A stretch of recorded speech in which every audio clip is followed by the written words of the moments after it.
3일 후면은 우리 민족 고유의 명절 설날이 됩니다. 많은 사람들이 명절이 되어서 고향을 찾아 가게 될 것입니다. 그리고 고향을 찾는 이도 많이 있습니다.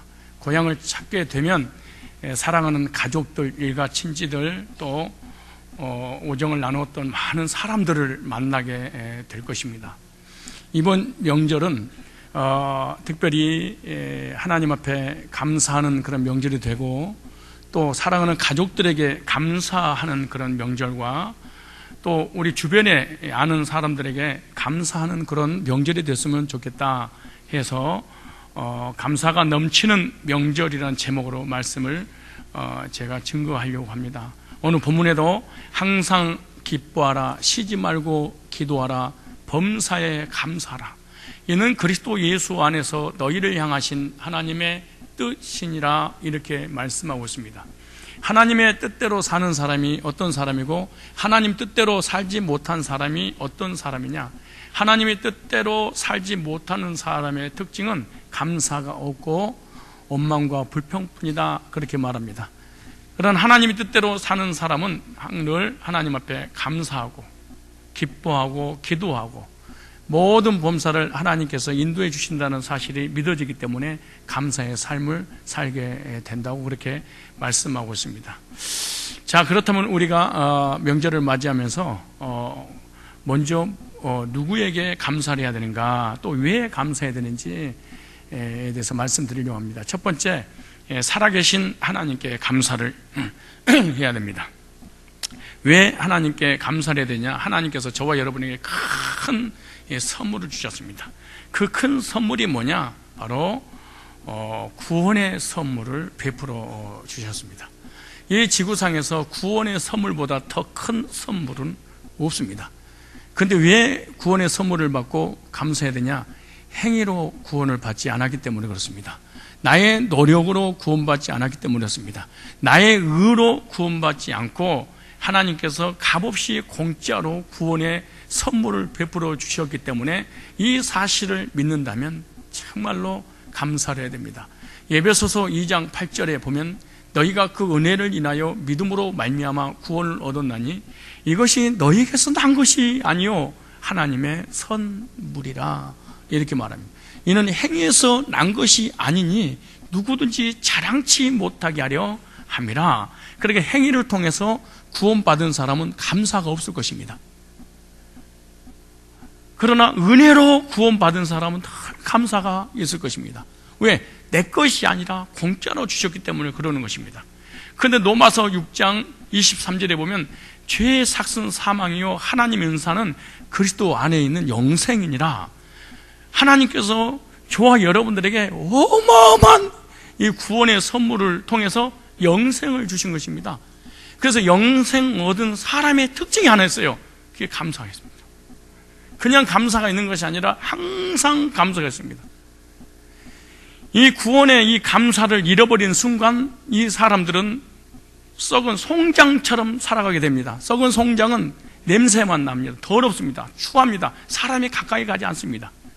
그래서 구원의 이런 놀라운 확신과 구원의 감격과 감사 속에 이렇게 살아가지 않는다면 이 사람의 모든 생각, 언어, 행동 다 이것이 썩은 송장에서 풍겨 나온 냄새처럼 더러운 것들만 나가게 되는 것입니다. 왜 그러냐? 왜 감사가 없냐?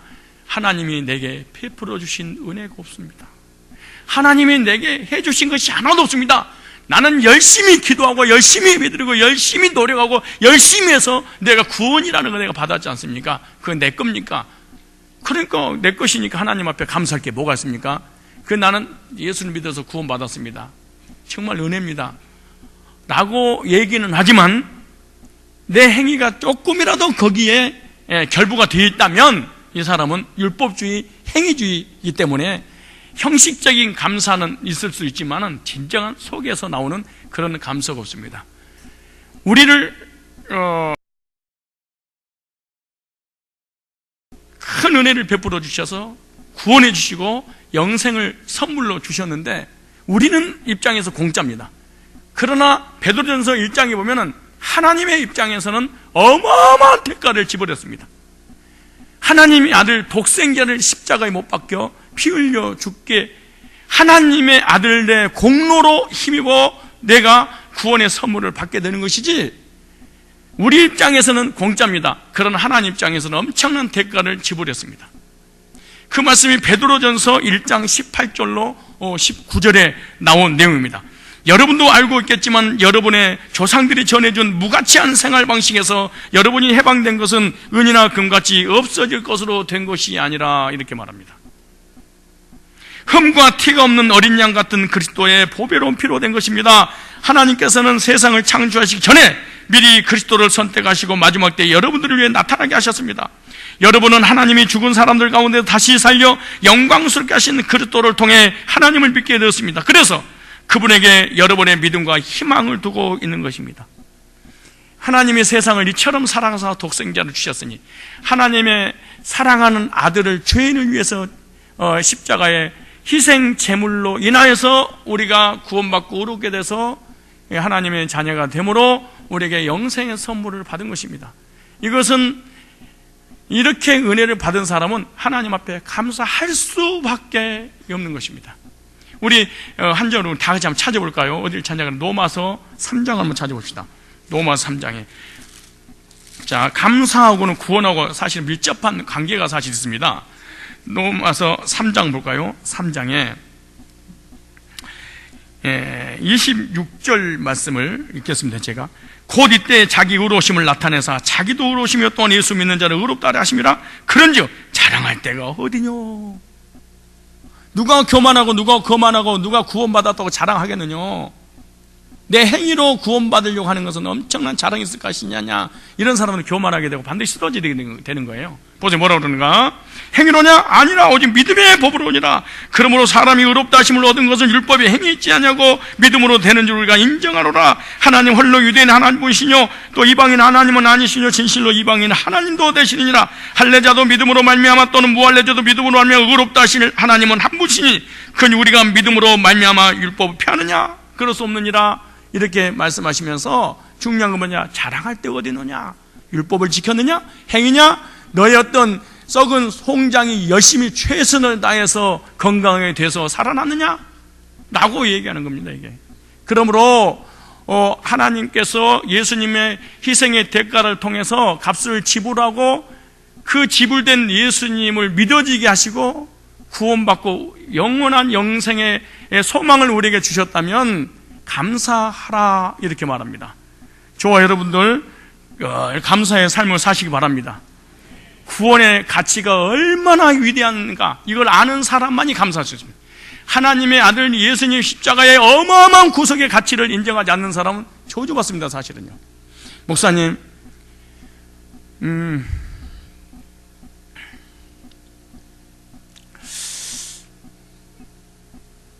착하게 살고 선하게 살고 의롭게 살았는데 왜 나의 삶에 저주가 오고 시험이 드나요? 그 이유를 알려드릴까요? 히브리서 2장이 나옵니다. 자, 보세요. 히브리서 2장 2절로 3절에 보면요, 여러분요, 율법을 율법의 수천 가지의 그 율법을 안 지키는 죄보다 예수님의 십자가의 구속의 은혜와 감격을 예수님의 십자가의 가치를 위대하게 생각하거나 인정하지 않고 거기에 대한 감사가 없는 것이 불신자보다 더 큰 저주입니다. 자, 볼까요? 천사들을 통해 주신 말씀도 권위가 있어서 그것을 어기거나 순종치 않을 때 모두 공정한 처벌을 받았는데, 무슨 말, 율법을 지키지 않아도 율법을 범해도 벌을 받는데, 하물며 이같이 큰 구원을 우리가 경홀히 소홀히 한다면 어떻게 형벌을 피할 수 있겠습니까? 이 구원은 맨 처음 주님께서 말씀하시고 그 말씀을 들은 사람에게 우리에게 증거해 주신 것입니다. 구원의 가치를 인정하고 귀하게 여길 때 이 사람이 진정한 감사가 나올 수 있다는 거예요. 감사가 없다는 것은 하나님이 내게 해주신 것이 없다는 거예요. 감사가 없다는 것은 예수님의 십자가가 너무너무 무가치하다는 거예요. 구원의 감사가 없다는 것은 십자가를 인정하지 않겠다는 거지. 그러니까 엄청난 예수님의 그 희생의 대가로 나를 구원했는데 거기에 대한 감사가 없다. 그리고 도리어 나의 삶을 원망하고 불평한다. 예수 자체를 믿지 않는 사람일지도 모른다는 거예요. 예수님의 이름이 어떤 종교적인 행위를 할 수 있습니다. 그러나 실제로 예수님의 생명으로 내게 다가오지 않을 수도 있었습니다. 그렇다면 하나님께서 저와 여러분들에게 이 엄청난 구원의 영생의 선물을 주신 목적이 과연 뭘까요? 왜 주셨을까? 그것은 그 하나는 기뻐하며 살게 하려고. 하나님께서 구원을 은혜로 공짜로 주신 목적이 있어요. 기뻐해라. 선물을 주는 사람은요, 받는 사람이 기뻐하는 꼬라지를 좀 보려고 주는 거예요.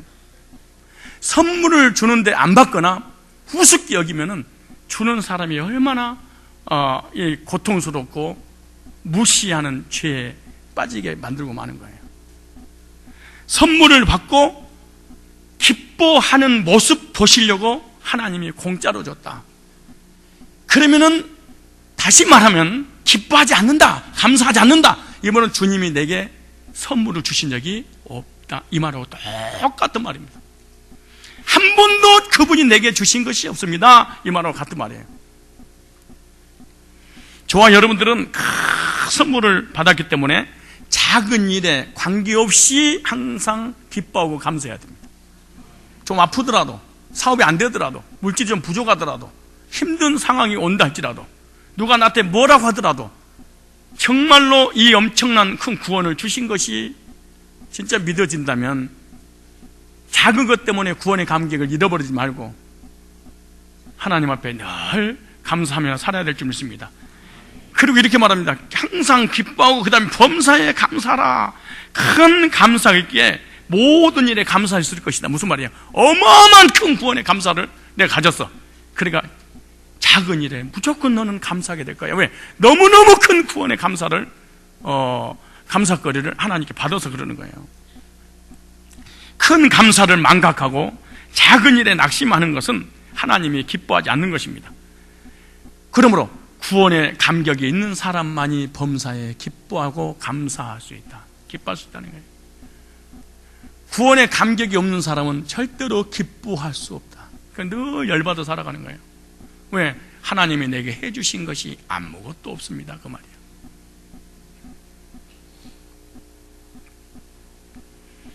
구원의 감격이 회복되어서 하나님 앞에 감사해 그리고 기뻐하는 삶을 살아야 될 줄 믿습니다. 구원의 큰 은총을 소홀히 여기서는 하나님의 그 진노를 누가 피하겠죠? 두 가지 죄가 가장 그리스도인들에게 무서운 죄입니다. 첫째, 하나님 안 믿는 죄, 예수님 안 믿는 죄. 이것보다 큰 죄는 없습니다. 두 번째, 예수를 믿는데 예수님에 대한 가치에 대해서 감기가 없어, 감사가 없어. 이 죄가 얼마나 큰지 감사를 잃어버린 너희여, 이제 생각하라. 하나님이 찢어버릴 건데, 너 인생을 찢어버릴 건데 건질 자가 없을 것이다. 그래서 이 하나님 앞에 선물 받은 것이나 이 구원의 은혜를 베풀어 주신 것을 경험하지 못한 사람들은 예배도 안 되고요, 기도도 안 되고요, 말씀도 안 들어오고요, 전부 다 내 인생의 모든 삶을 내가 살아가는 거예요. 딱 한 가지는 있어요. 내가 예수님의 이름으로 그냥 살아가는 거예요.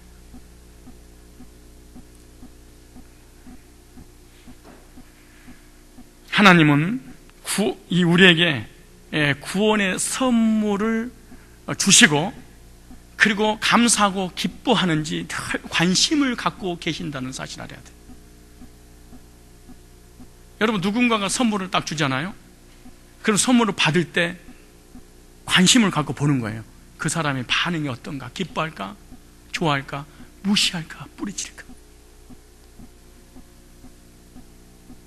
어떠세요? 누군가가 나에게 선물을 주고 또 선물을 받게 되면 상대방의 그 반응 보고 또 주고 싶고 또 주고 싶고 또 주고 싶어요. 조그만 거 하나 주더라도 고맙습니다, 감사합니다, 이러잖아요. 그 다음에 또 생각이 나.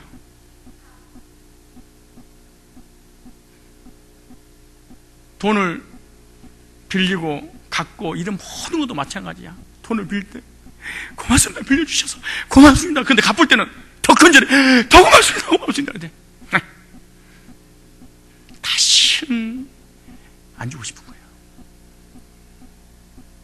작은 거 하나 줄 때 너무너무 감사할 때 또 주고 싶고, 하나님께서 예수님을 우리에게 줬더니 우리가 너무너무 감사하니까 나머지를 그냥 다 줘버리는 그게. 큰 것을 받은 사람은 작은 거 하나하나도 다 감사하며 살아갈 수 있어요.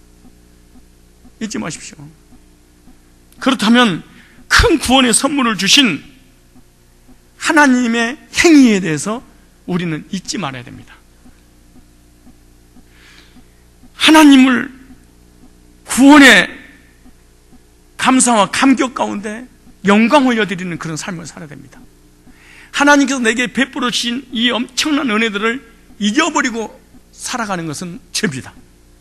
그래서 하나님께서 구약에도 보면은 이스라엘 백성들에게 계속해서 말씀하신 이유가 뭐냐?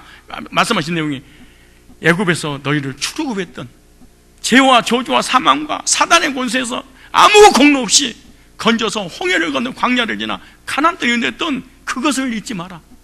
그래서 구약 이스라엘 백성들에게 주셨던 모든 절기에 주신 목적이 뭐냐? 은혜를 기억하게 하려고 주셨다 그래요. 은혜를 잊어버리니까.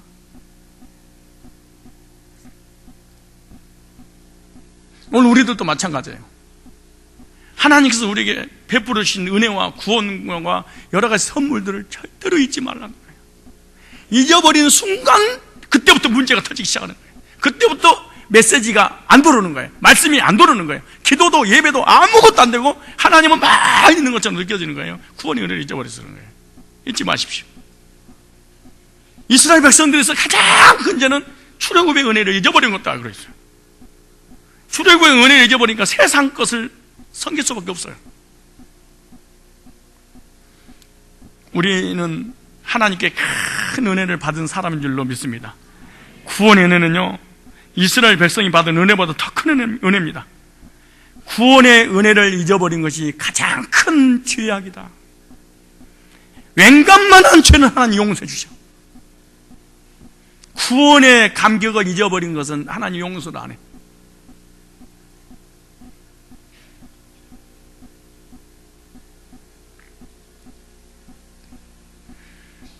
구원의 은혜를 잊지 않고 기억하고 감사하는 이번 명절이 되시기 바랍니다. 구원만 베풀어 주신 게 아니에요.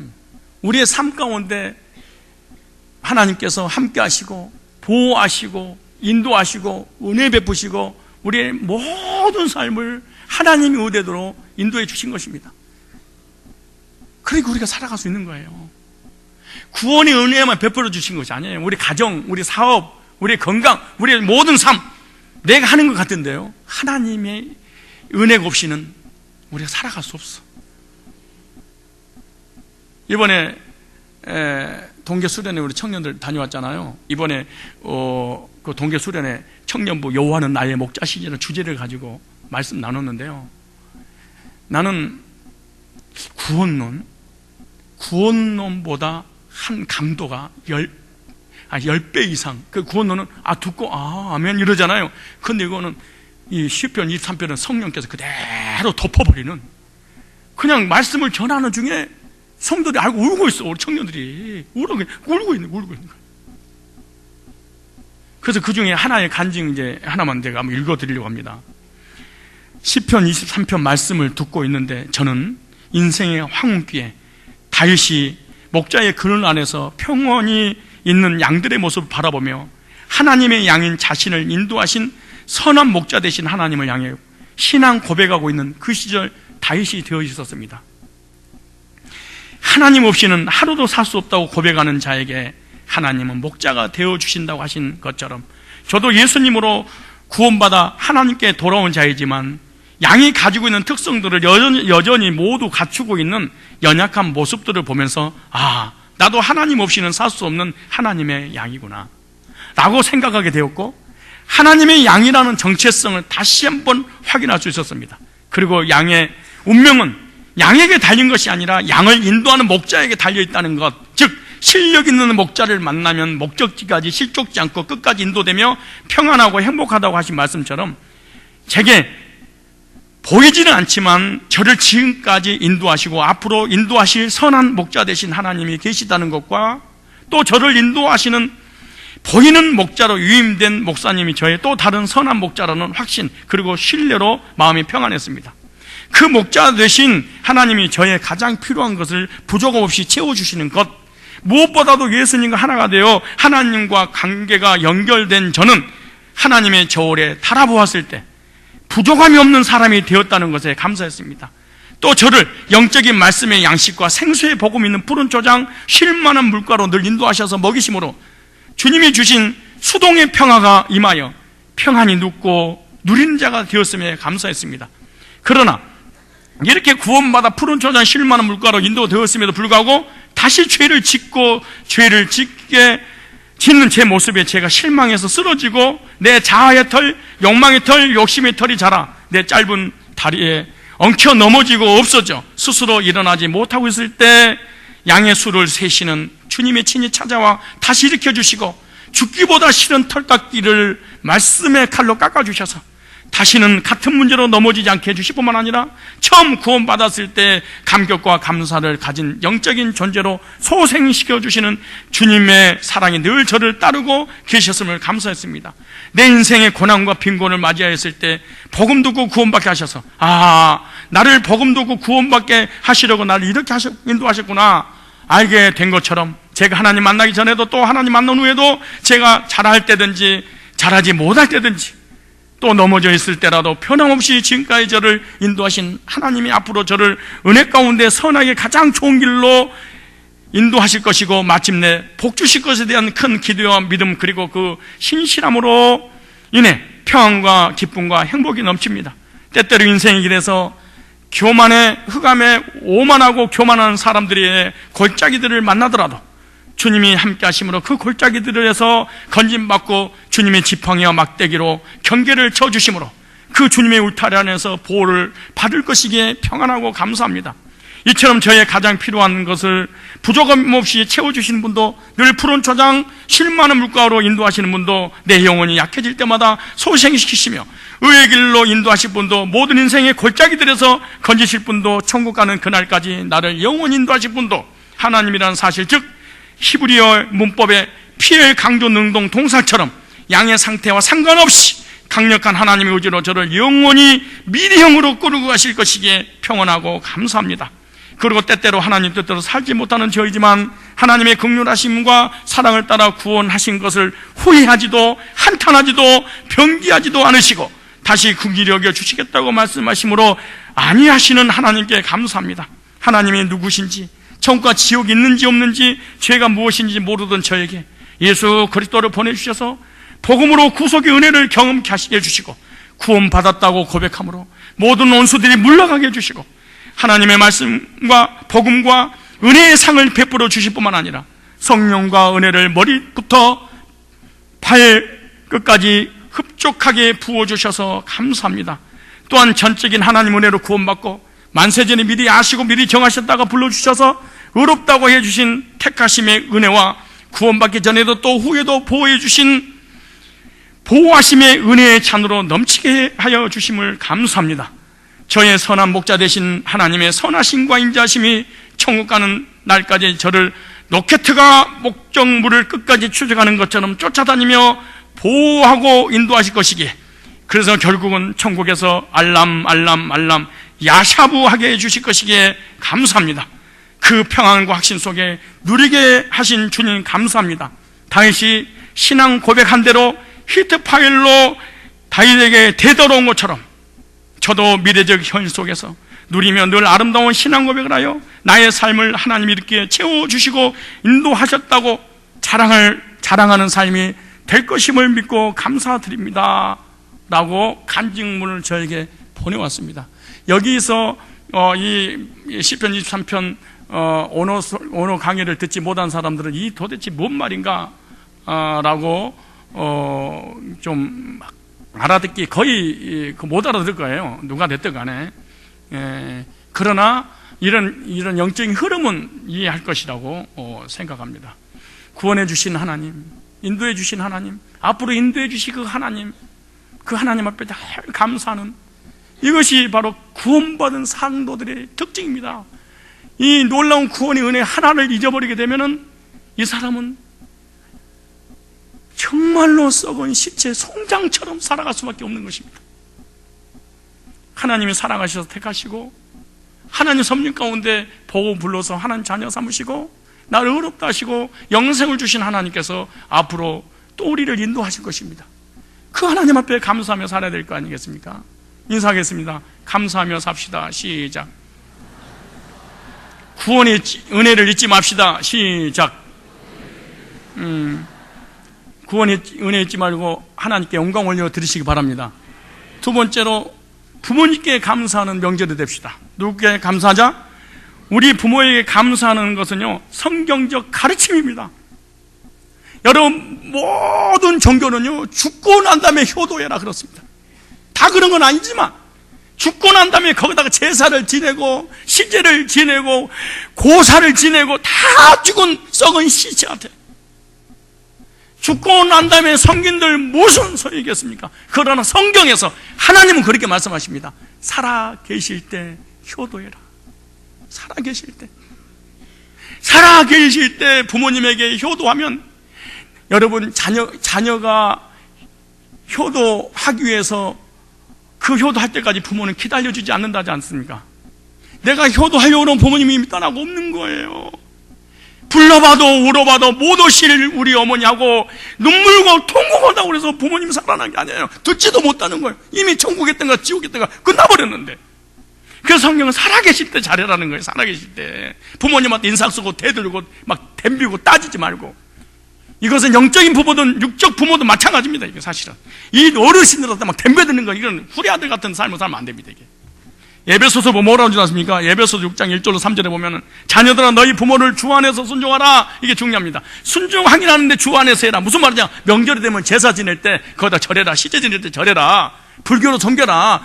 우상 숭배해라. 죽은 귀신에게 절해라. 막 이러잖아요. 그러니까 주 안에서 해라. 무조건 효도하는 것이 아니라 믿음을 역행할 때는 안 되죠.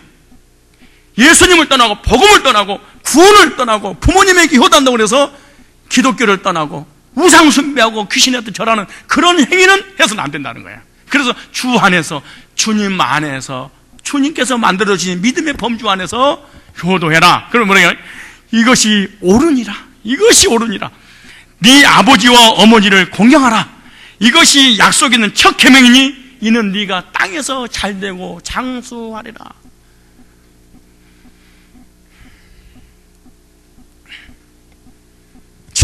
이 땅에서 하나님 우리에게 복을 주신 통로로 만들었는데 부모에게 불효하지 말고, 이걸 갖다 부모에게 공경하라, 이 말은 원래 원뜻은요 질서에 순종하라 그 말이거든.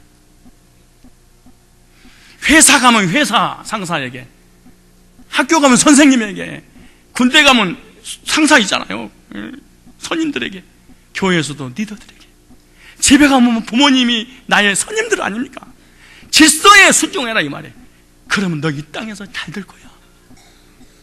이 민주주의에 살면 민주주의 법에 순종해라. 막 데모하고 구태 때리고 막 이런 거 하지 마라. 순종해라. 이것이 네가 여기서 오래 살 것이다. 땅에서 잘 될 거야. 왜? 법은 우리가 못 이기거든요. 권세는 못 이기거든요. 순종해라. 껍죽거리다 다 죽어버리는 거야 이게.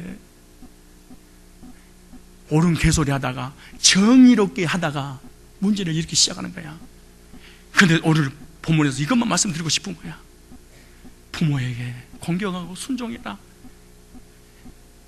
시아버지, 시어머니가 계셔도 며느리가 잘해야 돼 사실은. 목사님 우리 그 사모님 못해주는가 봐 이렇게 생각. 우리 안 계셔요. 걱정하지 마세요. 양가해야 돼. 잘해야 돼. 사이도 이쪽도 서로 잘해야 돼.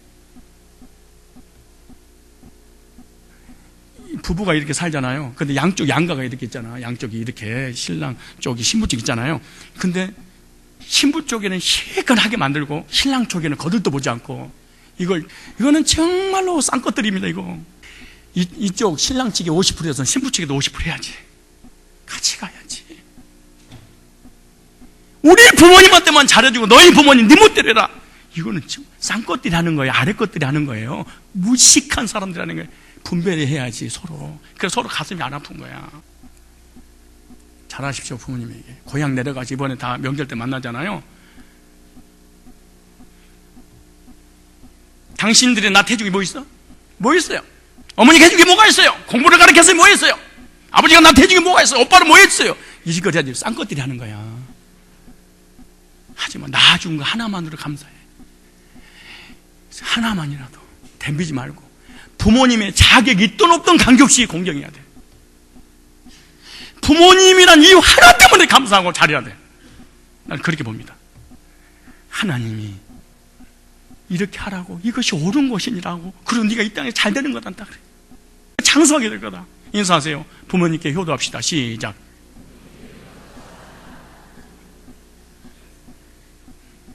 말세가 되면, 말세를 당한 이 말세 지말병에 걸린 사람의 특징은요, 윗사람을 인정하지 않아요. 신기해. 이 사람 병 걸려서 그래. 절대로 자기를 세워주는 사람이라든가 자기를 낳아준 사람이라든가 윗사람을 인정을 절대로 하지 않습니다. 쳐버리는 행위를 해. 이게 말세병이 걸려서 그러는 거예요. 지가 똑똑하고 옳은 행위가 아니야.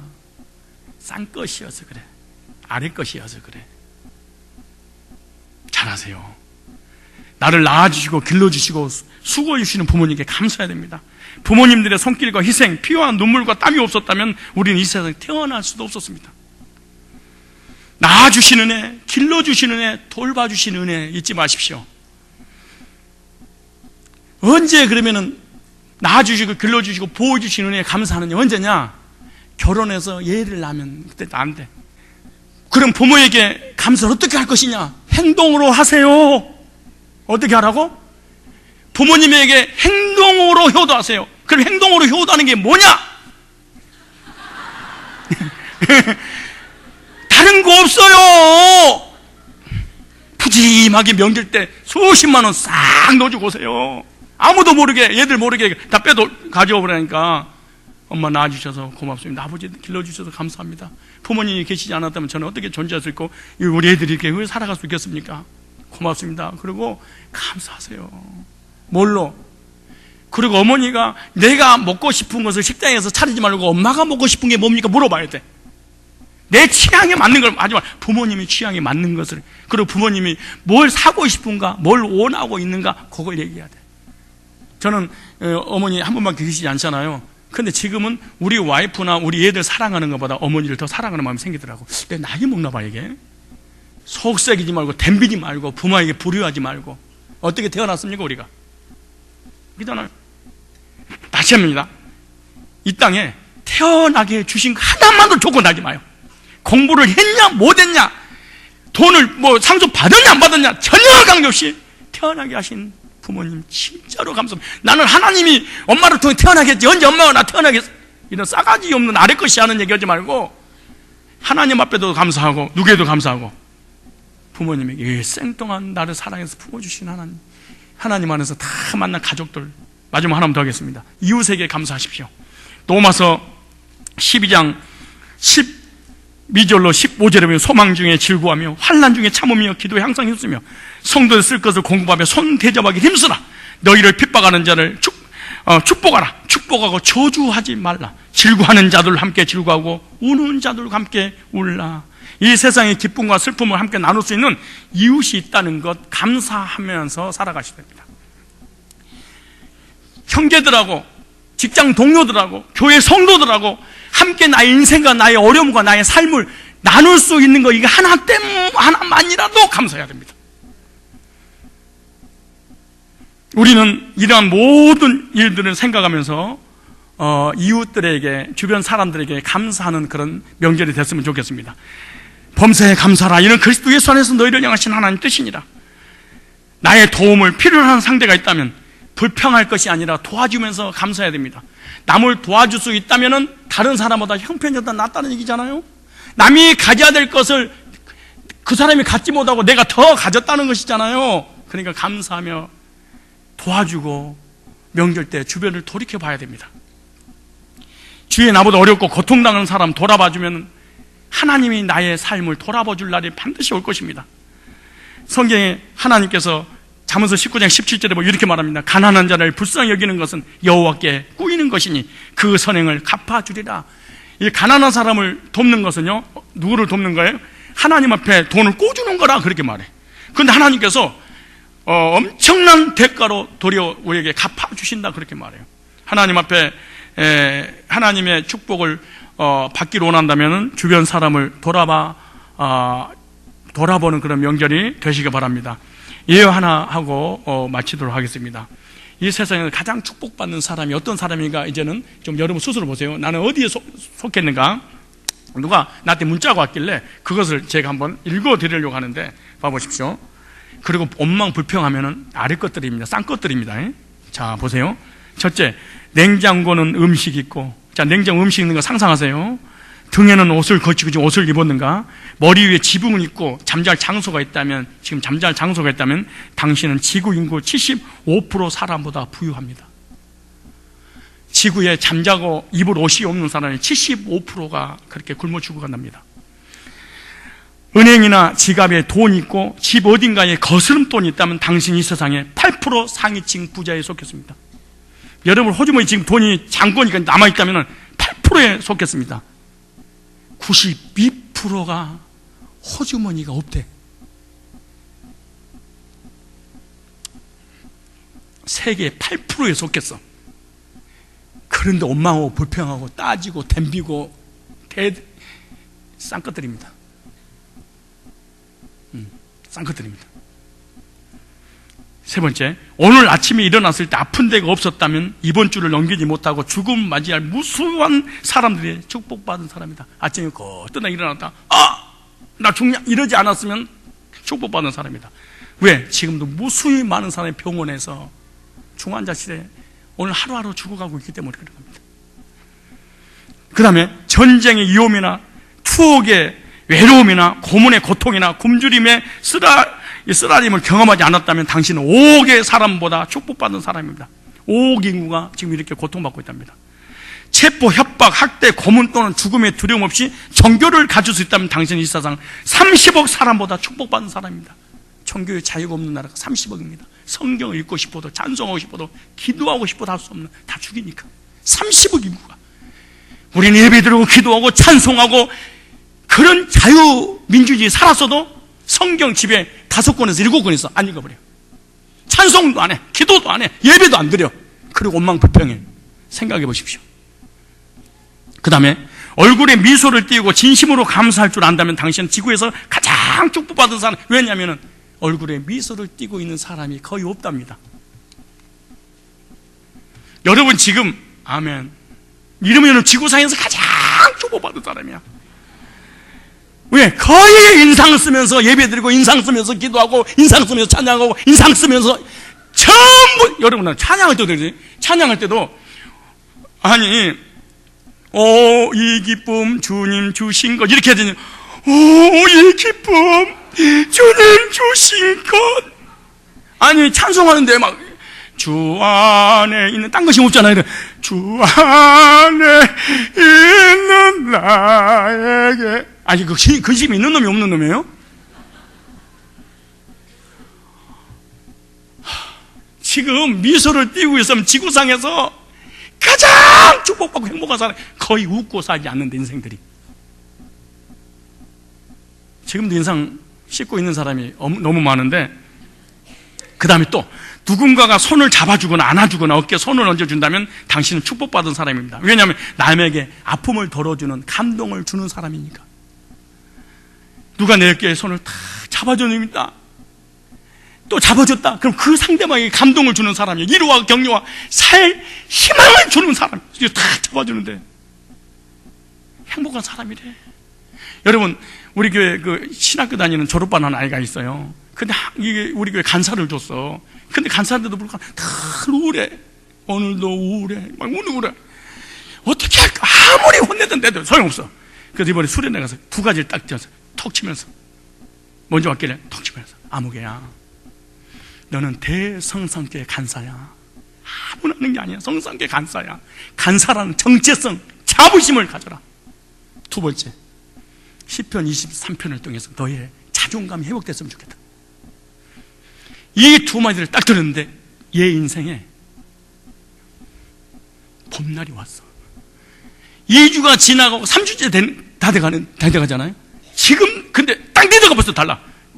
자기 교사를 딱 앉혀놓고 하는 거예요. 우리 느헤미야 리더십을 배우듯이 우리 교사들은 우리 주일학교 학생들에게 느헤미야 리더십을 통하여 섬기고 양육하고 그런 우리 교사들이 되었으면 좋겠습니다. 아니 어떻게 하면 좋을까 했던 사람이 리더의 입장에서 촥 사람이 바뀌어버려. 나는 그래서 그랬어요. 나는 축복받은 사람이다. 왜? 다른 사람에게 힘을 주고 격려를 주고 소망을 주고 삶의 이유를 깨닫게 해주신 것이 난 축복받은 사람이 아니냐. 옆 사람 똑같이 두드려보세요. 어른 두들겨 다니잖아. 어른 못해요. 어른이 못해요. 딱 두들겨. 힘내세요. 제가 있잖아요. 에?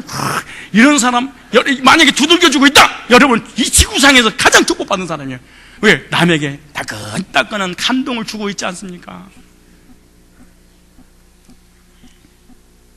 근데 또 하나, 당신이 이 글을 읽을 수 있다는 것은 따따블로 축복받은 사람입니다.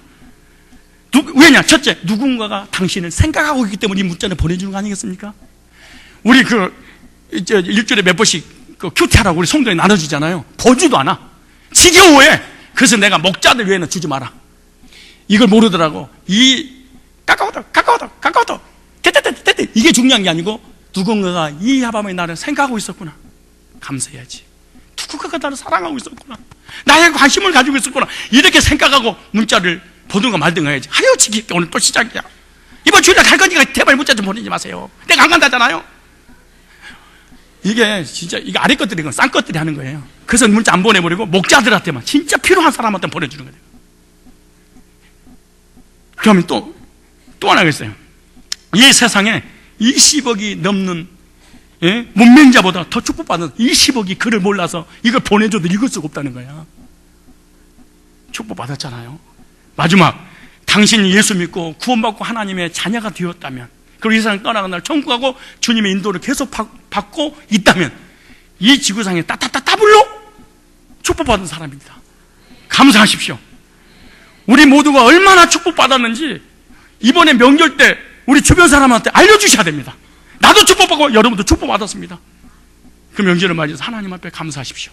구원에 베풀어 주신 하나님 앞에 감사하십시오. 그리고 기뻐하십시오. 그리고 부모님한테 효도하십시오. 그리고 감사하십시오. 용돈도 두둑하게 드리십시오. 그리고 내 주변에 내 바운더리 안에 나와 함께 교제 나눌 수 있는 사람이 있다는 것에 감사하는 그런 명절이 되시기를 주의 이름으로 축원합니다.